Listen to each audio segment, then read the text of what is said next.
नमस्कार मित्रों।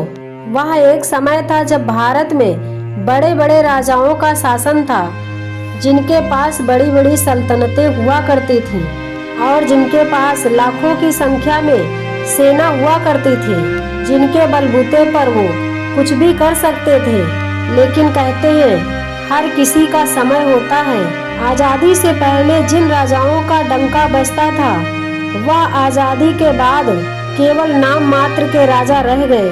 आज की इस वीडियो में हम उन राजाओं के वंशजों के बारे में बात करने वाले हैं, जिन्होंने एक वक्त भारत के इतिहास में वीरता के झंडे गाड़ दिए थे। महाराणा प्रताप से लेकर वीर छत्रपति शिवाजी महाराज के वंशजों को जानेंगे, पृथ्वीराज चौहान और बाजीराव पेशवा के वंशजों को भी जानेंगे। आखिर आज इन वीरों के वंशज क्या करते हैं और कहाँ रहते हैं? तो आइए मित्रों, जानते हैं इन वीरों के वंशजों के बारे में। महाराणा प्रताप के वंशज। यह वह दौर था जब दिल्ली की राजगद्दी पर अकबर का शासन था। अकबर भारत के राजाओं को जीतकर मुगलिया सल्तनत का झंडा गाड़ना चाहता था, लेकिन महाराणा प्रताप ने जंगलों में घास फूस की रोटी खाकर स्वीकार कर लिया, लेकिन कभी भी विदेशी मुगलों की अधीनता स्वीकार नहीं की। अकबर लाख कोशिशों के बाद भी महाराणा प्रताप को अपने अधीन नहीं कर सका था। महाराणा प्रताप ने देश, धर्म और स्वाधीनता के लिए सब कुछ न्यौछावर कर दिया। महाराणा प्रताप की वीरता और पराक्रम के किस्से दुनिया जानती है। जिन महलों में कभी महाराणा प्रताप जी रहा करते थे, आज इन महलों में महाराणा प्रताप के वंशज रहते हैं और वे आज भी उसी ठाठ बाट से रहते हैं जिस तरह से उनके पूर्वज रहा करते थे। वर्तमान में अरविंद सिंह जी मेवाड़ इस घराने के 76वें संरक्षक हैं। ये महाराणा प्रताप के बाद 21वें राणा हैं। उनके पिता भगवत सिंह 1955 से 1984 तक इस घराने के मुख्य थे। अरविंद सिंह जी, जिन्होंने ब्रिटेन से होटल मैनेजमेंट की पढ़ाई की हुई है, आज इस समय में Arvind Singh ji Mewar HRS good of hotel के मालिक हैं। इनकी शादी कच्छ की राजकुमारी विजय राज के साथ हुई। इनके बेटे का नाम युवराज लक्षराज सिंह है, वो भी होटल मैनेजमेंट का काम करते हैं। अपने राजशाही जीवन के लिए मशहूर अरविंद सिंह जी को कई कार्यक्रमों में जाने माने नेता और अभिनेताओं के साथ देखा जाता है। अरविंद सिंह जी के पास कई रोल्स रॉयल गाड़ियां भी हैं। ये सभी राजाओं की निशानी है।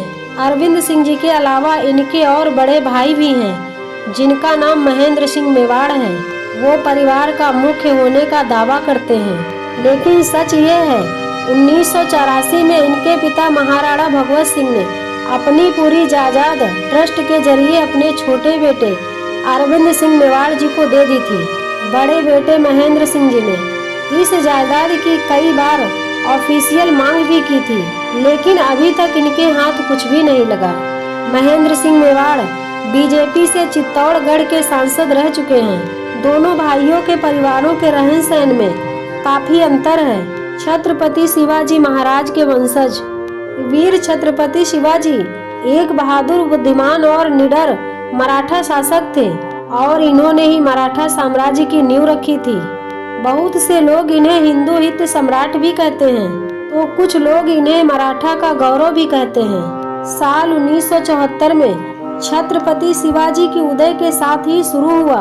इनका राज्य क्षेत्र आज का मराठी भाषी राज्य महाराष्ट्र है। मुंबई से गोवा और पूर्व में लगभग 160 किलोमीटर नागपुर तक फैला हुआ है। लेकिन एक समय ऐसा भी आया जब छत्रपति शिवाजी महाराज का साम्राज्य भारत के काफी बड़े भूभाग पर फैल गया। उन्होंने मुगलों की खटिया खड़ी कर दी थी। इतिहास की माने तो भारत के मुगल शासक को समाप्त करने का श्रेय भी इस मराठा साम्राज्य को दिया जाता है। आज के समय में शिवाजी महाराज के 13वें वंशज के रूप में उदयन राजे भोसले जी सतारा और छत्रपति संभाजी राजे भोसले कोल्हापुर को छत्रपति शिवाजी महाराज की राजगद्दी के वारिस माने जाते हैं। दोनों राज्यसभा के राजघराने से हैं और दोनों में अक्सर आपसी टकराव भी देखा जाता है। बात करें संभाजी राजे भोसले की, वे अपनी लग्जरी लाइफ स्टाइल के कारण अक्सर चर्चा में रहते हैं। इन्होंने कोल्हापुर से MBA किया है और राजनीति में आने से पहले लंबे समय से सोशल वर्क से जुड़े थे। संभाजी राजे भोसले कोल्हापुर के राजघराने में रहते हैं, जहां इनको बहुत मान सम्मान दिया जाता है और यहाँ के लोग इन्हें महाराजा कहकर पुकारते हैं। और वहीं उदयन राजे भोसले भी सतारा में बहुत लोकप्रिय हैं। ये अपने उग्र स्वभाव के कारण चर्चा में रहते हैं। इनका राजनीतिक जीवन काफी उतार चढ़ाव भरा है, लेकिन सतारा के लोगों का इनको भरपूर साथ मिलता है। बाजीराव पेशवा के वंशज हर हर महादेव के युद्ध घोष के साथ देश में केसरिया ध्वज लहराकर हिंदू स्वराज लाने का जो सपना वीर छत्रपति महाराज ने देखा था, उसको काफी हद तक मराठा साम्राज्य के चौथे पेशवा या कहे तो प्रधानमंत्री बाजीराव प्रथम ने पूरा किया था। उस समय यह योद्धा बाजीराव पेशवा के नाम से अंग्रेज शासक थर-थर कांपते थे और मुगल शासक बाजीराव पेशवा से इतना डरते थे कि उनसे मिलने तक को घबराते थे। हिंदुस्तान के इतिहास में पेशवा बाजीराव प्रथम ही अकेले ऐसे वीर योद्धा थे जिन्होंने अपने जीवन काल में 41 युद्ध लड़े और एक भी युद्ध हारे नहीं।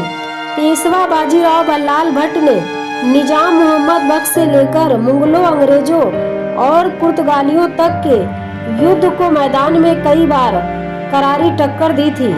महाराष्ट्र, गुजरात, मालवा, बुंदेलखंड सहित 70 से 80% तक भारत पर उनका शासन था।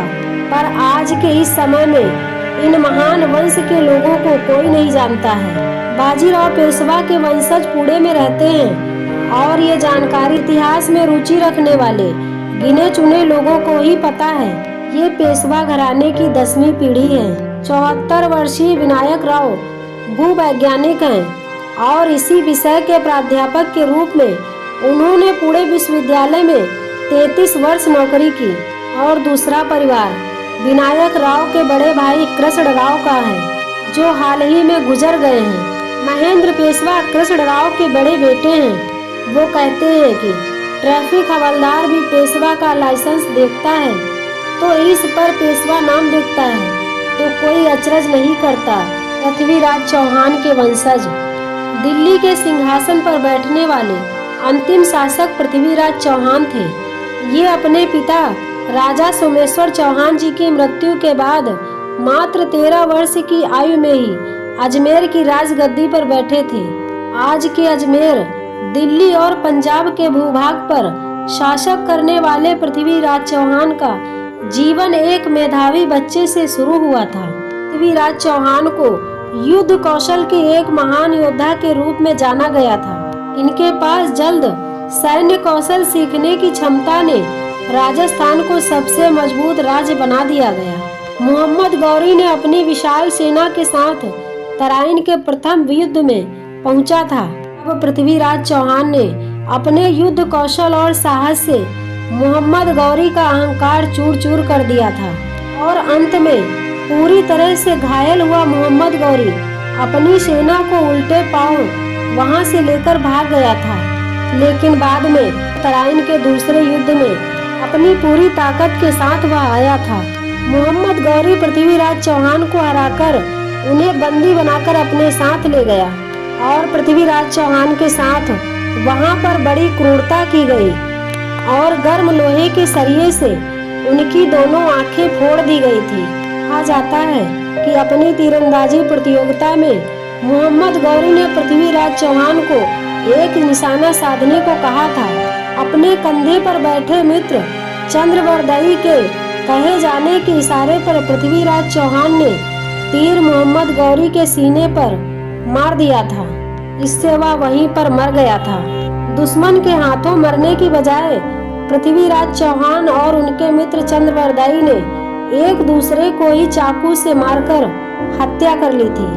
आज 700 सालों बाद पृथ्वीराज चौहान के वंशजों की कोई पुख्ता जानकारी नहीं है, लेकिन कहा जाता है कि इतिहासकारों के अनुसार इनके वंशज मुख्यतः पाकिस्तान और कुछ राजस्थान या उत्तर प्रदेश में रहते हैं, जो आम जिंदगी जीवन यापन करते हैं, जिनके पास राजघराने जैसी कोई संपत्ति नहीं है। मित्रों, ये हमारी वीडियो आप लोगों को कैसी लगी कमेंट कीजिएगा और हमारे चैनल को लाइक और सब्सक्राइब कीजिएगा।